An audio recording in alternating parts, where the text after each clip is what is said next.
దేవుని వాక్యమైన పరిశుద్ధ గ్రంథం బైబిల్ నుండి సంఖ్యాకాండం 31వ అధ్యాయం. మరియు యెహోవా మిద్యానీయులు ఇజ్రాయేలీయులకు చేసిన హింసకు ప్రతిహింస చేయుడి. తర్వాత నీవు నీ స్వజనుల యొద్దకు చేర్చబడదు అని మోషేకు సెలవీయగా, మోషే ప్రజలతో మీలో కొందరు యుద్ధ సన్నద్ధులై మిద్యానీయుల మీదికి పోయి మిద్యానీయులకు యెహోవా విధించిన ప్రతి దండన చేయనట్లు ఇజ్రాయేలీయుల గోత్రములన్నిటిలోనూ ప్రతి గోత్రములలో నుండి 1000 మందిని ఆ యుద్ధమునకు పంపవలెననెను.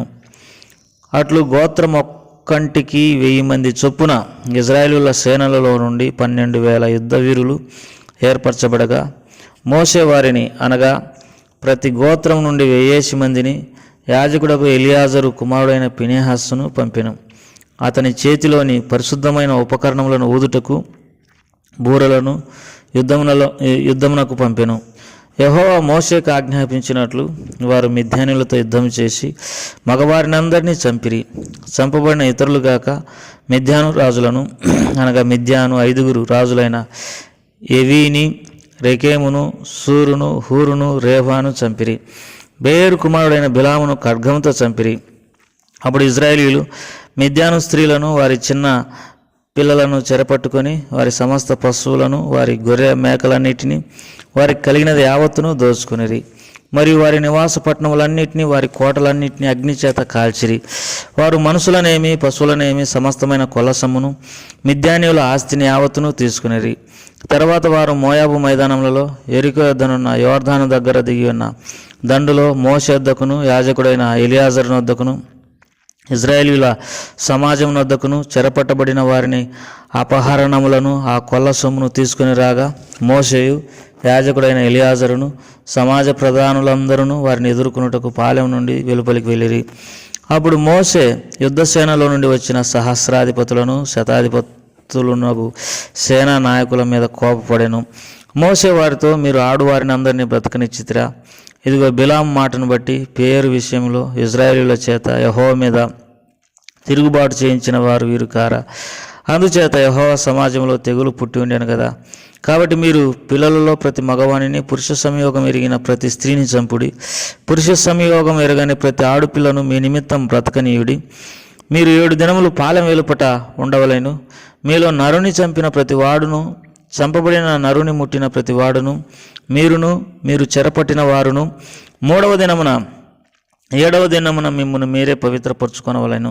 మీరు బట్టలన్నిటినీ, చర్మ వస్తువులన్నిటినీ, మేకప్ వెంట్రుకల వస్తువులన్నిటినీ, కొయ్య వస్తువులన్నిటినీ పవిత్రపరచవలెననెను. అప్పుడు యాజకుడు ఎలియాజరు యుద్ధమునకు పోయిన సైనికులతో, యెహోవా మోషేకు ఆజ్ఞాపించిన విధి ఏదనగా, మీరు బంగారును, వెండిని, ఇత్తడిని, ఇనుమును, తగరమును, సీసమును అనగా అగ్నిచేత చెడని సమస్త వస్తువులను మాత్రం అగ్నిలో వేసి తీయవలెను. అప్పుడు అవి పవిత్రమగును. అయితే పాప పరిహార జలం చేతను వాటిని పవిత్రపరచవలెను. అగ్నిచేత చెడునటి ప్రతి వస్తువును నీళ్ళలో వేసి తీయవలెను. 7వ దినమున మీరు మీ బట్టలు ఉత్తుకొని పవిత్రులైన తర్వాత పాలెంలోనికి రావచ్చుననెను. మరి యెహోవా మోషేకి ఇలాగ సెలవిచ్చెను, నీవును యాజకుడైన ఎలియాజరును సమాజం యొక్క పితరుల కుటుంబములలో ప్రధానులను, మనుషులలోనేమి పశువులలోనేమి చెరపట్టబడిన దోపుడు సొమ్ము మొత్తమును లెక్కించి 2 భాగములుగా చేసి యుద్ధమునకు పూనుకొని సేనగా బయలుదేరిన వారికి సగమును, సర్వ సమాజమునకు సగమును పంచిపెట్టవలెను. మరియు సేనగా బయలుదేరిన యోధుల మీద యెహోవాకు పన్ను కట్టి ఆ మనుషులలోను, పశువులలోను, గాడిదలలోను, గొర్రె మేకలలోను 500కు 1 చొప్పున వారి సగములో నుండి తీసుకొని యెహోవాకు ప్రతిష్టార్పణంగా యాజకుడైన ఎలియాజరుకు ఇవ్వవలెను. మనుషులలోను, పశువులలోను, గాడిదలలోను, గొర్రె మేకలలోను, సమస్త విధముల జంతువులలోను 1 చొప్పున ఇజ్రాయేలీయులు సగములో నుండి తీసుకుని యెహోవా మందిరమును కాపాడు లేవీయులకు ఇవ్వవలెను. యెహోవా మోషేకు ఆజ్ఞాపించినట్లు మోషేయు యాజకుడైన ఎలియాజరును చేసిరి.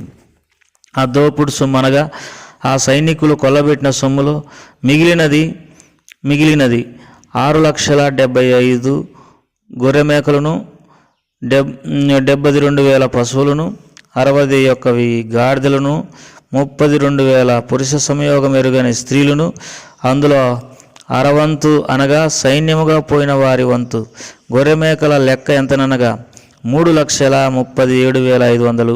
ఆ గొర్రె మేకలలో యెహోవాకు చెల్లవలసిన పన్ను 675. ఆ పశువులు 36,000, వాటిలో యెహోవా పన్ను 72.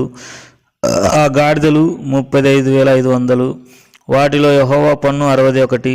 మనుషులు 16,000 మంది, వారిలో యెహోవా పన్ను 32.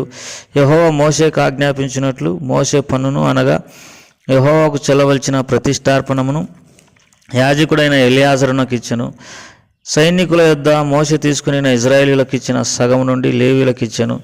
3,37,500 గొర్రె మేకలు, 36,000 గోవులు, 30,500 గాడిదలు, 16,000 మంది మనుషులు సమాజమునకు కలిగిన సగమై ఉండగా, మోషే ఇజ్రాయేలీలకు వచ్చిన ఆ సగం నుండి మనుషులలోనూ జంతువులలోనూ 50 ఒకటి చొప్పున తీసి యెహోవా మోషేకు ఆజ్ఞాపించినట్లు యెహోవా మందిరమును కాపాడు లేవీలకు ఇచ్చెను. అప్పుడు సేనా సహస్రముల నియామకులు, అనగా సహస్రాధిపతులు, శతాధిపతులు మోషే వద్దకు వచ్చి, నీ సేవకులమైన మేము మా చేతి కిందనున్న యోధులను లెక్కించి మొత్తం చేస్తిమి, మాలో ఒక్కడైనను మొత్తమునకు తక్కువ కాలేదు. కాబట్టి యెహోవా సన్నిధిని మా నిమిత్తం ప్రాయశ్చిత్తం కలుగునట్లు మేము మాలో ప్రతి మనుషునికి దొరికిన బంగారు నగలను, గొలుసులను, కడియములను, ఉంగరములను, పోగులను, పతకములను యెహోవాకు అర్పణంగా తెచ్చి ఉన్నామని చెప్పగా, మోషే యాజకుడైన ఎలియాజరు నగలుగా చేయబడిన ఆ బంగారమును వారి వద్ద తీసుకొనిరి. సహస్రాధిపతులు, శతాధిపతులు ప్రతిష్టార్పణంగా యెహోవాకు అర్పించిన బంగారమంతయు 16,750 తులములు. ఆ సైనికులలో ప్రతివాడు తన మటుకు తాను కొల్ల సొమ్ము తెచ్చుకొని ఉండెను. అప్పుడు మోషే యాజకుడైన ఎలియాజరును సహస్రాధిపతుల యొద్ద నుండి, శతాధిపతుల యొద్ద నుండి ఆ బంగారమును తీసుకుని యెహోవా సన్నిధిని ఇజ్రాయేలులకు జ్ఞాపకార్థంగా ప్రత్యక్ష గుడారమున ఉంచిరి. ప్రభువారు ఈ వాక్య భాగాలను మన కొరకై దీవించి ఆశీర్వదించునుగాక. సంఖ్యాకాండం 31వ అధ్యాయంలో అనేక విశేషమైనటువంటి సంగతులు కలవు. 31వ అధ్యాయం 1వ వచనం, మరియు యెహోవా మిద్యానీయులు ఇజ్రాయేలీయులకు చేసిన హింసకు ప్రతిగా హింస చేయుడి. మరి మిద్యానీయులు యెహోవాకు ఎంతో హింస కలుగజేస్తూ వచ్చినారు. మనకు తెలుసు కదా, బాలాకు మిద్యానీయులకు రాజుగా ఉన్న సమయంలో తర్వాత బిలాం అనేటటువంటి వ్యక్తిని, మరి సోదెగాన్ని తీసుకొని వారిని శపించమని బిలామును అడుగుతూ వచ్చినాడు. అయితే దేవుడు బిలాము నోట ఆశీర్వాదమే ఉంచినాడు. ఇజ్రాయేలులను శపించడానికి మరి ఎంత మాత్రం ఆ వ్యక్తికి అవకాశమే లేదు. అయితే చివరికి ఈ మరి బిలాము బాలాకుకు ఒక సంగతి తెలియజేసినాడు. ఇజ్రాయేలులను దేవుడు శపించాలని అంటే వారిలోకి మీ స్త్రీలను పంపండి, వారు వారితో వ్యభిచారం చేస్తారు. అంతేకాదు మీ విగ్రహాలకు పూజ చేయనట్లుగా వారి పురుషులను పిలిపించుడన్నప్పుడు ఆ బాలాకు రాజు బిలాము బోధన అనుసరించి అట్లే చేసినాడు. ఈ సంగతి మనం ప్రకటన గ్రంథం 2వ అధ్యాయంలో మనం చదువుకుంటాం. ప్రకటన గ్రంథం 2వ అధ్యాయంలో బిలాము బోధ గురించి మరి దేవుని వాక్యంలో రాయబడింది. బిలాము ఇజ్రాయేల్ ప్రజలు ఓడిపోనట్లుగా ఎలాంటి బోధ చేసినాడో ఒక మాట రాయబడింది. చూడండి, 2వ అధ్యాయం 15వ వచనం నుండి, అటువలే నికోలాయితుల బోధన అనుసరించు వారును నీలో ఉన్నారు. కావున మారు మనసు పొందుము, లేని ఎడల నేను నీ యొద్దకు త్వరగా వచ్చి నా నోటి నుండి వచ్చి ఖడ్గం చేత నీతో యుద్ధము చేతును. 14వ వచనం, అయినను నేను నీ మీద కొన్ని తప్పిదములు మోపవలసి ఉన్నది. అదే అనగా విగ్రహములకు బలి ఇచ్చిన వాటిని తినునట్లును, జారత్వం చేయునట్లును ఇజ్రాయేలుల కురియొడ్డుమని బాలాకునకు నేర్పిన బిలాము బోధన అనుసరించు వారు నీలో ఉన్నారు. జారత్వం చేసేటట్టుగా, విగ్రహాలకు అర్పించేటటువంటి వాటిని తినునట్లుగా ఇజ్రాయేలీలకు ఉరియొడ్డుమని ఈ బాలాక్ అనేటటువంటి వ్యక్తి నేర్పించినారు. కనుక దేవుడు ఏమంటాడంటే, ఈ మిద్యానీయులను మీరు చంపివేయండి అని ఇజ్రాయేలీలను యుద్ధానికి పంపినాడు. యుద్ధంలో మరి ఇజ్రాయేలీల ప్రజలు ఉన్నప్పటికీ ముఖ్యంగా 6వ వచనంలో మోషే వారిని, అనగా ప్రతి గోత్రం ఉండే 50 మందిని యాజకుడకు ఎలియాజరు కుమారుడైన ఫినెహాసును పంపెను. ఇక్కడ ఫినెహాసు గురించి మనము ఎరుగుదాము. మరి ఇజ్రాయేలీలు మరి మిద్యానీయుల స్త్రీలతో పాపం చేసినప్పుడు మరి వారి విగ్రహాలకు బలిచ్చిన వాటిని తింటున్నప్పుడు ఆ సమయంలో ఒక సందర్భం జరిగింది. ఒక ఇజ్రాయేలీయుడు షిమ్యోను గోత్రంలో ప్రధాని అయినటువంటి నీ కుమారుడు మిద్యాను స్త్రీని మోషే ముందర మోషే చూస్తుండగానే తన గుడారంలోనికి ఆ స్త్రీని తీసుకొని పోయినాడు. ఫినెహాసు అనగా ఎలియాజర్ కుమారుడు అయినటువంటి ఫినెహాసు యాజకుడు ఎంతో కోప్పడి మరి ఖడ్గం తీసుకొని పోయి వారిద్దరిని ఆ గుడారంలో చంపినాడు. మరి దేవుడు ఓర్వలేని దానిని ఫినెహాసు ఓర్వలేదు. ఫినెహాసు లేచి పరిహారం చేసినాడని దేవుని వాక్యంలో రాయబడింది. ఫినెహాసు విషయమై దేవుడు ఎంతో సంతోషపడినాడు. దేవుని యొక్క కోపము మరి తగ్గిపోయింది. కనుక ఇప్పుడు మిద్యానీయులను చంపడానికి మొదట మరి ఇజ్రాయేలీల సైనికులు ఉన్నప్పటికీ యాజకుడు అయినటువంటి ఫినెహాసు కూడా వారితో కూడా ఉన్నాడు. ఎవరైతే దేవుని విషయమై రోషం కలిగి ఉంటారో వారు దేవుని కార్యాలు జరిగించడానికి దేవుడు ఏర్పరచుకుంటాడు. మనము లోకంతో సర్దుబాటు చేసుకుంటూ లోకంలో కలిసిపోయినటువంటి వ్యక్తులను దేవుడు తన సేవ కొరకై వాడుకోడు. కానీ ఎవరైతే దేవుని విషయమై రోషం కలిగి ఉంటారో వారిని దేవుడు ఏర్పరచుకుంటాడు. అయితే యుద్ధంలో మరి 8వ వచనంలో చంపబడిన ఇతరులు కాక మిద్యాను రాజులను అనగా మిద్యాను 5 రాజులైన ఏవీని, రేకేమును, సూరును, హూరును, రేబాను చంపిరి. ఈ 5 మంది రాజులను వారు చంపినారు. అయితే వారు చేసిన పొరపాటు ఏంటంటే స్త్రీలను చంపలేదు, చిన్నపిల్లలను చంపలేదు, వారి ఆస్తిని అంతటిని దోచుకున్నారు. ఇప్పుడు వారు మరి మోషే వద్దకు తిరిగి వచ్చినప్పుడు మోషే వారి మీద కోప్పడుతూ వచ్చినాడు. ఎందుకంటే మరి మీరు స్త్రీలను ఎందుకు బ్రతకనిచ్చినారు, వీరు మరి ఎంత నష్టం కలగజేసినారో మీకు తెలియదా? చూడండి, మరి 25వ అధ్యాయం సంఖ్యాకాండం 25వ అధ్యాయంలో ఈ మాట రాయబడింది. 16వ వచనం, మరి యెహోవా మోషేకి ఇలాగ సెలవిచ్చాను, మిద్యానీయులు తమ తంత్రముల వలన మీకు బాధకులై ఉన్నారు, వారిని బాధ పెట్టి హతము చేయడి. వారు తంత్రములు చేసి పేరు సంతతిలో తెగులు దినమందు పేరు విషయంలో చంపబడిన తమ సహోదరియు మిద్యానీయుల అధిపతి కుమార్తె అయిన కొబ్జీ సంగతిలో మేము మోసపుచ్చిరి.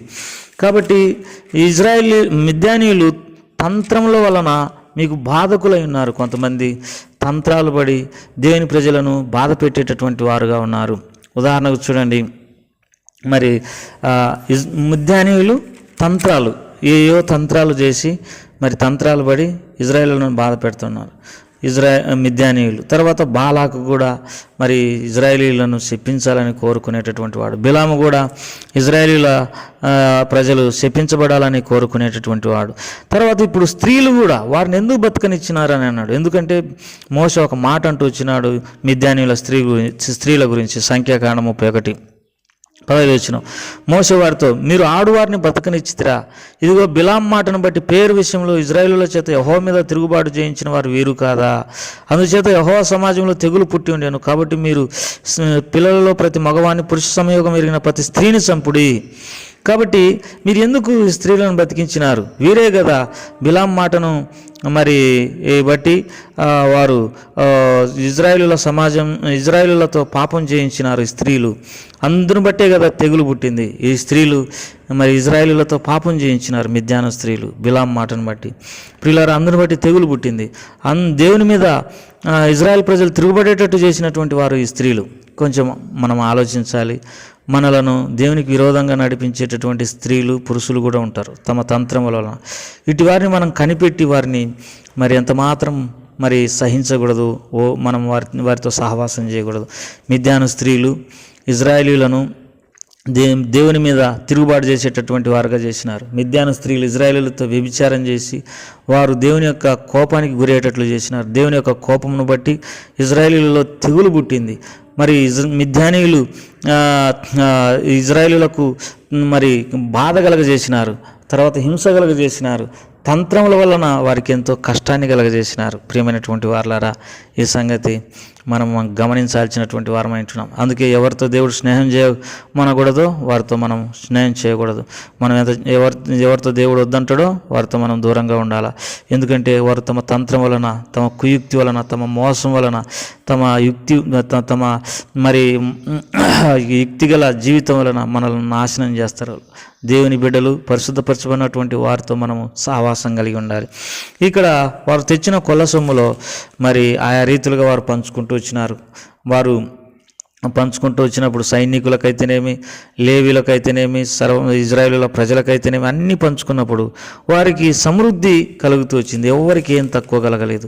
వారు ఇష్టపూర్వకంగా దేవునికి కూడా అర్పణలు తీసుకుని వచ్చినారు. మనము అందరి విషయమై మరి జాగ్రత్త పడుతున్నప్పుడు ఎవరికి ఏ విధమైన మేలు చేయాలి, ఎవరికి ఏమి ఇవ్వాలి, విధవరాన్లకు ఏమి ఇవ్వాలి, దిక్కులేని పిల్లలకు ఏమి ఇవ్వాలి, సేవకులకు మనం ఏం చేయాలి, తర్వాత దేవునికి మనం ఏం చేయాలి అన్నీ ఆలోచన చేసుకుంటున్నప్పుడు మనకి ఏమి కొరత కలగదు. ప్రభు సహాయపడతాడు. ప్రభు అటువంటి కృప దయచేయునుగాక. ప్రేమగల తండ్రి, దయగల ప్రభు, నీకు ఎంతో వందనాలు, స్తోత్రములు.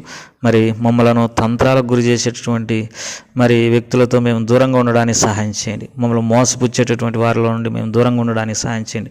మరి మీకు విరోధంగా పాపం చేయించేటటువంటి వారి నుండి మేము దూరంగా ఉండడానికి సహాయం చేయండి. ఈ చెడు లోకంలో పరిశుద్ధంగా నీ కొరకై జీవించడానికి మాకు కృప చూపించమని యేసు ప్రభువు వారి నామం పేరట అడిగి వేడుకుంటున్నాం తండ్రి. ఆమేన్.